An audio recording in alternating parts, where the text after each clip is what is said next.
हाय, मेरा नाम शिवानी जैन है। मैं एक एडवोकेट हूँ और एक लीगल एडवाइज़र हूँ। अक्सर हमने देखा होगा वो मामले जो प्रॉपर्टी या पैसों की वजह से होते हैं, वो अक्सर कागजात की वजह से या तो जीते जाते हैं या हारे जाते हैं। आज इस वीडियो में हम ये जानेंगे कि प्रॉपर्टी या पैसों के मामले में ऐसे कौन से कागजात हैं जो हमारे पास हमेशा होने चाहिए। पहला, वैलिड अग्रीमेंट। अग्रीमेंट का मतलब है आप और आपकी दूसरी पार्टी जो पैसा दे रही है, जो पैसा ले रही है, जो प्रॉपर्टी बेच रही है या जो प्रॉपर्टी खरीद रही है, इनके बीच में हुई सारी बात पैसों से लेकर रिस्पॉन्सिबिलिटी तक अग्रीमेंट में लिखी जाती है। उसके बाद दोनों पार्टी उसको साइन करते हैं, विटनेस साइन करते हैं, वही एक अग्रीमेंट होता है। उस अग्रीमेंट पे अगर कोई हाथ से लिखे हस्ताक्षर कर दे तो उस अग्रीमेंट की उस प्रॉपर क्लॉजेस की, वो जो लिखी हुई बात है हाथों से, उसकी कोई मान्यता नहीं होती। तो हमेशा अग्रीमेंट टाइप्ड ही होता है और वो टाइप्ड अग्रीमेंट एग्जॉस्टिव होता है, मतलब पूर्ण होता है।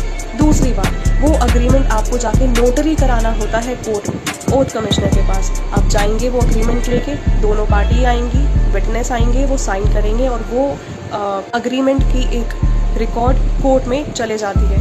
उससे दोनों पार्टीज मुकर नहीं सकती कि वो साइन उनका है और ना ही वो ये कह सकती कि वो इस टर्म्स कंडीशन से लायबल नहीं है, बाध्य नहीं। तीसरा, अगर हम किसी भी ऐसे ट्रांजैक्शन में आते हैं जहाँ पे प्रॉपर्टी या फिर पैसों की लेनी देनी है, वहाँ पे आप हमेशा उसका आधार कार्ड, पैन कार्ड और स्टेटमेंट ऑफ अकाउंट लेना ना भूलें।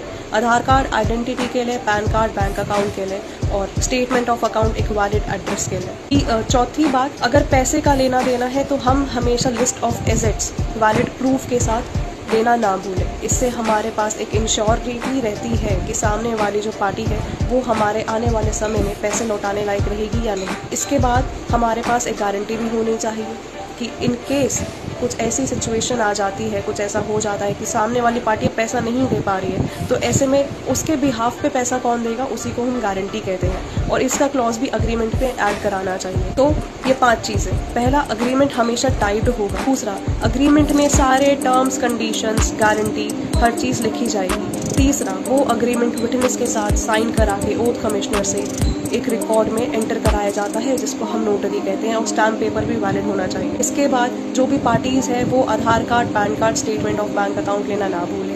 और 5वां, लिस्ट ऑफ एसेट्स। छठा, गारंटी। और इसके साथ साथ आप मुझे भी फॉलो कर सकते हैं ऐसी फ्री लीगल एडवाइस के लिए। मैं लीगल कंसल्टेशन भी करती हूँ और आजकल प्रो बोनो केसेस भी ले रही हूँ, जो आप मुझे इंस्टाग्राम, फेसबुक और मेरे लिंक्डइन अकाउंट से मुझे कॉन्टैक्ट करके और जान सकते हैं।